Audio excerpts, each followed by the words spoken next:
What does it mean to be an underdog? Well, the definition of being an underdog is a competitor, a team, or an individual that has little chances of winning or is simply at a disadvantage. Well, for a gentleman by the name of Isaiah Thomas, being 5'9" in a game that is played by 6'6", 6'8", 7-footers seems like a disadvantage. Being the last pick, the final pick, having 59 other people taken before you, seems like you have a lot of doubters. Today, we're going to take a look back at one of the most special, legendary stories of a former Boston Celtic. I want to call the man a hero. Today we're going to look at what it truly is to give everything you have into what it is that you do.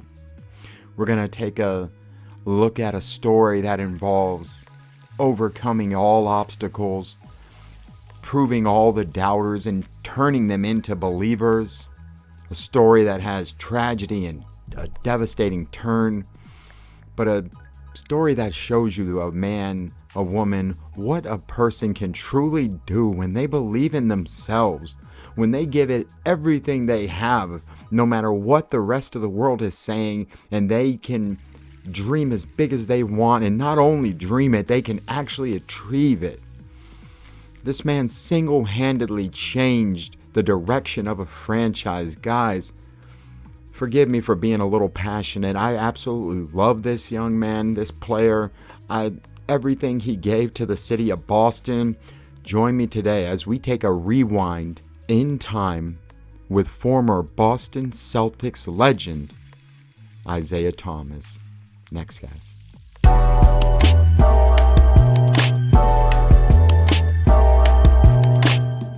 Now, Isaiah would grow up in Washington and attend University Place, which was actually in University Place, Washington High School.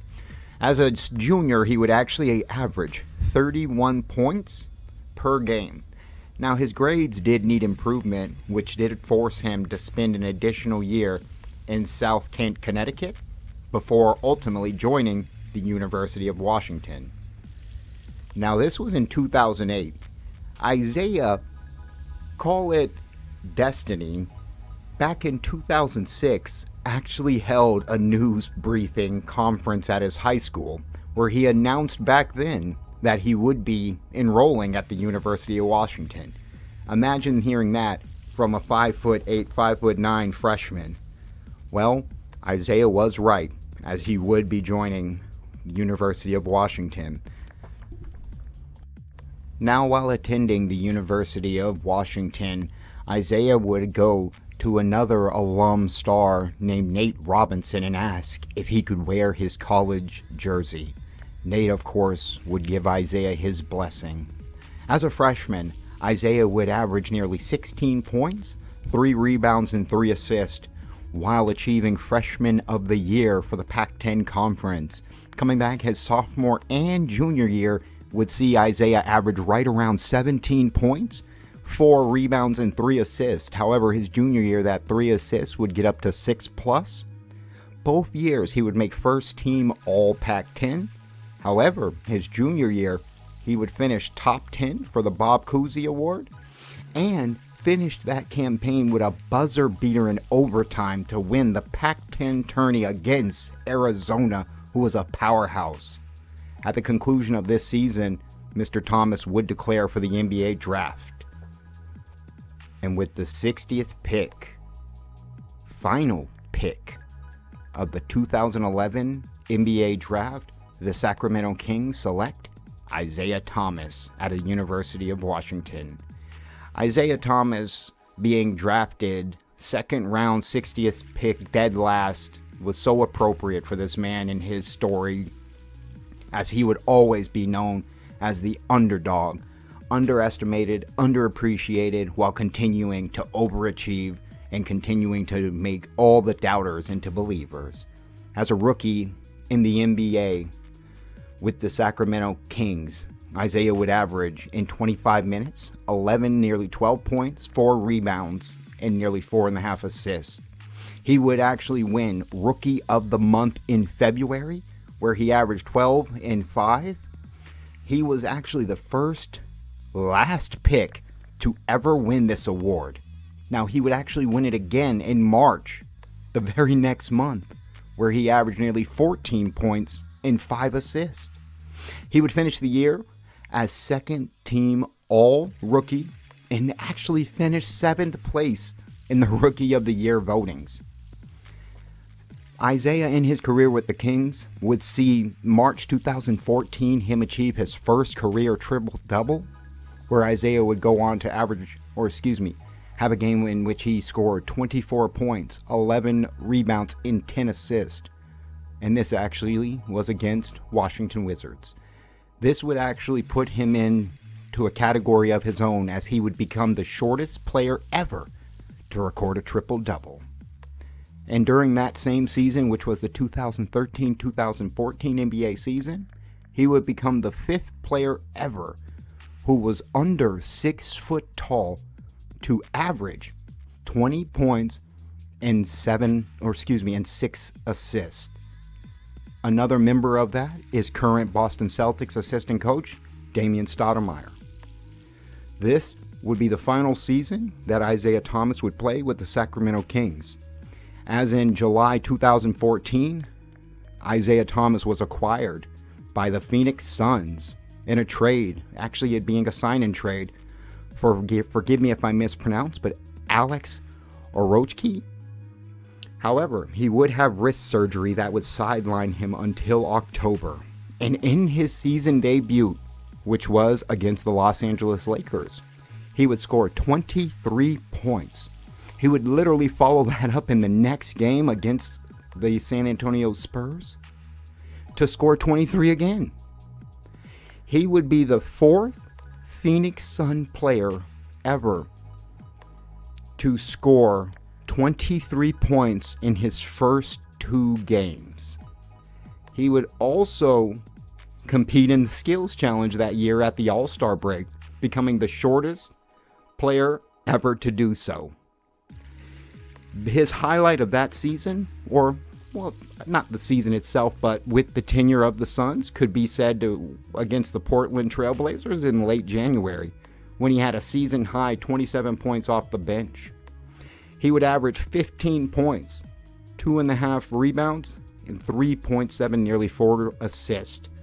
And then, of course, when you take into fact his start with the Sacramento Kings, 3 years looking at statistics of 12-4 as a rookie, 14-4 as a sophomore, and then as his final year, he averaged 20-plus points and 6 assists.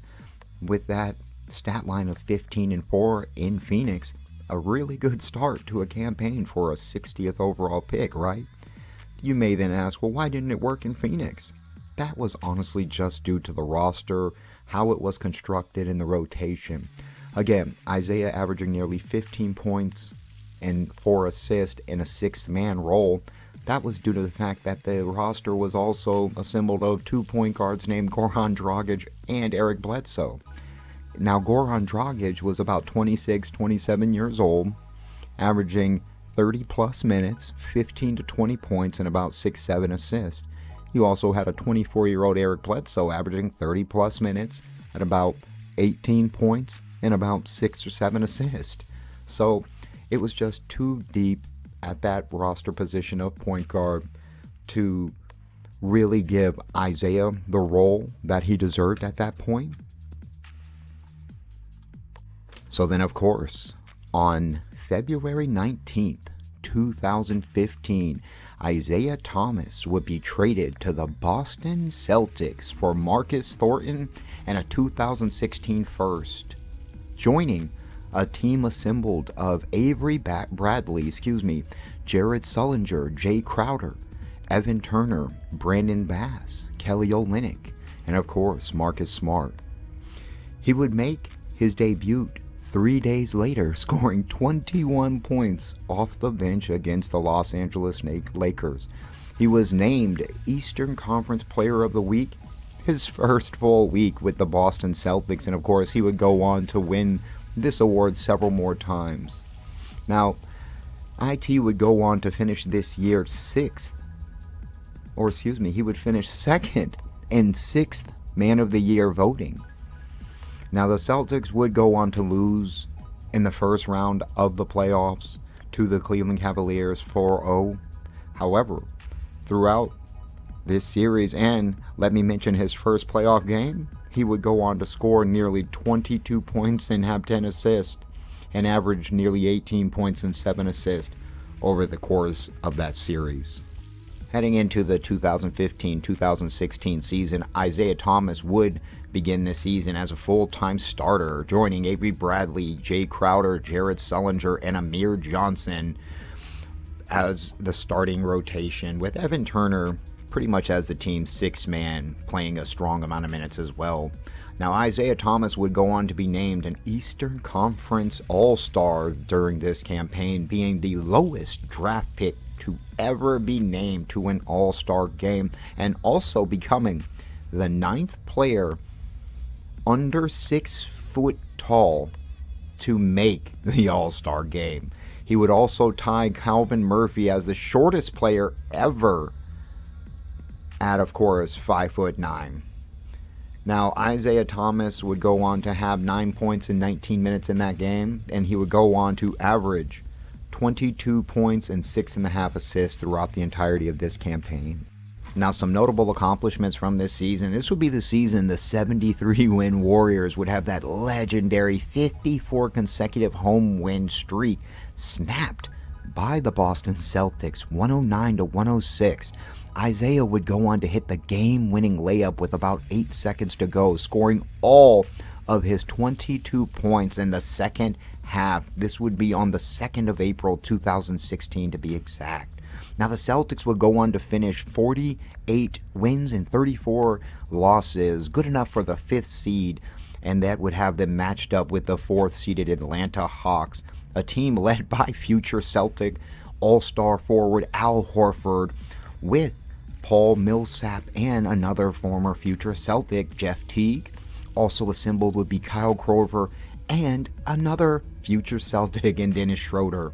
Now, the Hawks would go on to jump out to a 2-0 lead before Isaiah would have arguably his greatest game to date, scoring a playoff career high of 42 points, becoming the 9th Celtic to score 40 points in a playoff game. He would then follow that up with a 28-point performance in Game 4. However, the Celtics would ultimately lose the next two, finishing out the series in 6, 4-2, and consequently ending their season. And then would come the famous 2016-2017 season, a season in which we would see Isaiah soar to heights few people had ever achieved before. This would be IT at his absolute best, his top peak form, and the performances that would soon follow. This is, of course, where the King of the Fourth would soon be born. Over the first 20 games of the 2016-2017 season, IT would score 20 or more points in every single game except one. On December 20th, you would see IT score his then career high of 44 points. But what was special about this performance being that 36 of those 44 came in the second half, which also included a career high 7 3-pointers made in what was then a 112-109 overtime win against the Memphis Grizzlies. He would follow this performance up by then breaking that 44-point career high with a 52-point game in a 117-114 win versus Miami. Also breaking the 7 3-pointers made with 9 in this game, and finally concluded the game by scoring 29 of the 52 in the fourth, which set a Celtics franchise record for fourth quarter scoring. The 52 points was the 4th highest ever.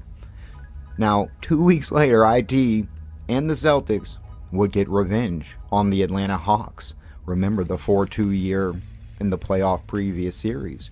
Now, IT would go on and have a 40-plus point performance and hit a game-winning shot with only 2.5 seconds remaining, securing a 103-101 victory. And then he would follow this up on the 21st of January playing against the Portland Trail Blazers, where he would then score 41 points. At this point in the season, this would be his 14th 30-point or more game of the season.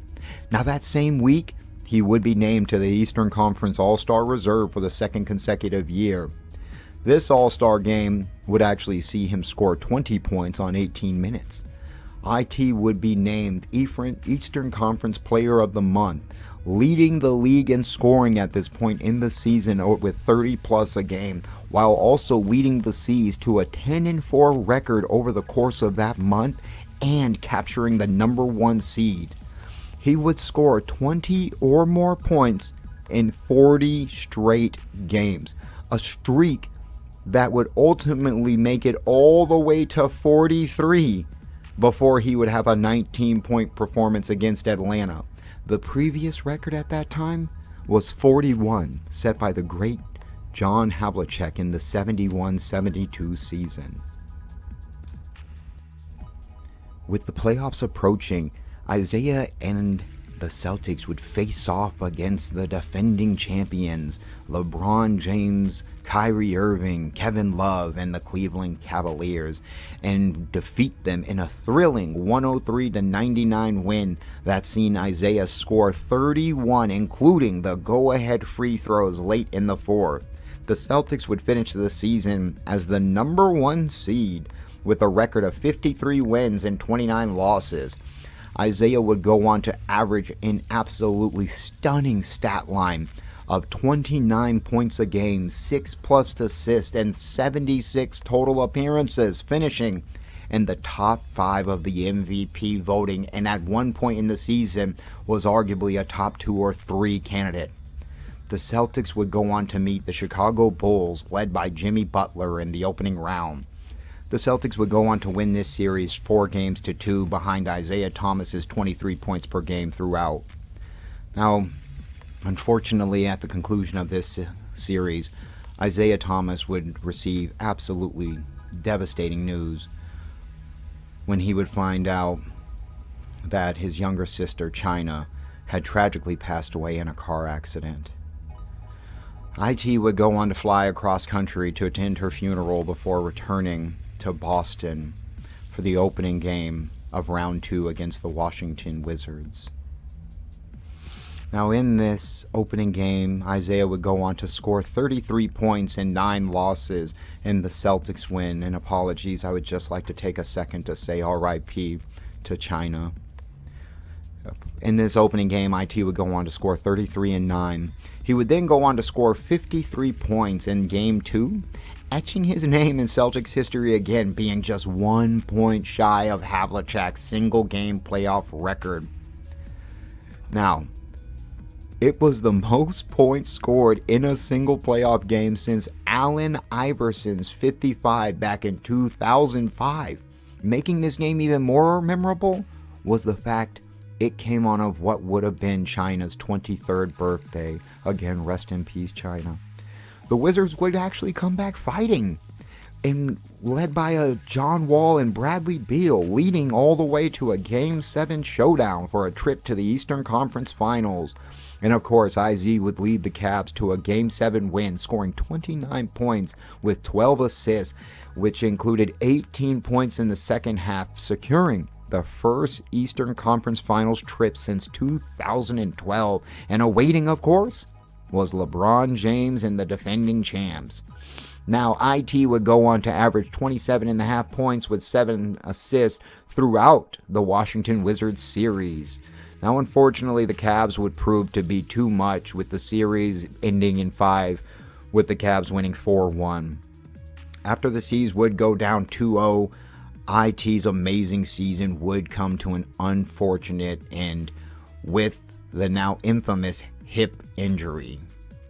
A month after the season ended, breaking and shocking news would develop as IT would be involved in a trade, along with Jay Crowder, Ante Zizic, and a first for Kyrie Irving of the Cleveland Cavaliers.